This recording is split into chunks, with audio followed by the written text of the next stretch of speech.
Von पर संकट। दक्षिण कोरियाई केंद्रीय बैंक ने स्टेबल कॉइन बिल में बढ़ते विदेशी मुद्रा जोखिमों को लेकर दी चेतावनी। डिजिटल एसेट की दुनिया में बड़ी छलांग लगाने के दक्षिण कोरिया की महत्वाकांक्षा को एक बड़े विनियामक स्पीड ब्रेकर का सामना करना पड़ा है। जहां एक और देश के कानून निर्माता डिजिटल एसेट बेसिक एक्ट पर मंथन कर रहे हैं, वहीं बैंक ऑफ कोरिया के गवर्नर ली चॉन्ग योंग ने एक बड़ी चेतावनी जारी की है। घरेलू स्टेबल कॉइन बड़े पैमाने पर पूंजी पलायन का एक गुप्त रास्ता बन सकते हैं।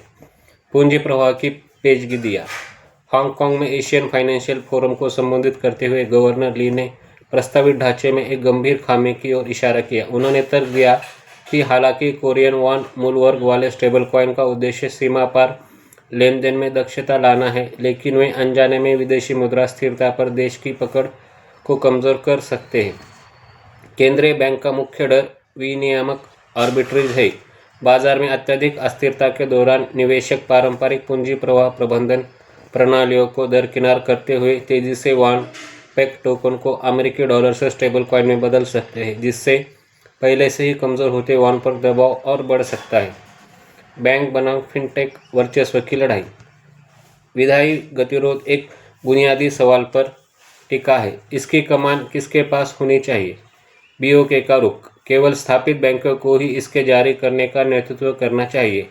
यह रूढ़िवादी दृष्टिकोण यह सुनिश्चित करता है कि सख्त केवाईसी और मनी लॉन्ड्रिंग विरोधी एएमएल प्रोटोकॉल सिस्टम का हिस्सा बन रहे। उद्योग का दबाव। तकनीकी दिग्गजों और फिनटेक फर्मों का तर्क है कि केवल बैंक आधारित मॉडल नवाचार को रोकता है। वे एक व्यापार प्राधिकरण प्रणाली को पैरवी कर रहे हैं जो गैर बैंक संस्थाओं को भी पर्यवेक्षण के तहत भाग लेने की अनुमति दें। सहवर्ती देरी।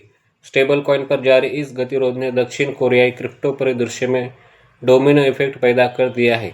दूसरे चरण के कानून में देरी के कारण निम्नलिखित चर्चाएं भी प्रभावी रूप से ठप हो गई है। Spot crypto ETF। अधिकारी इन उत्पादों को तब तक मंजूरी नहीं दे सकते जब तक डिजिटल संपत्तियों को कानूनी रूप से अंतर्निहित प्रतिभूतियों के रूप में मान्यता नहीं मिल जाती।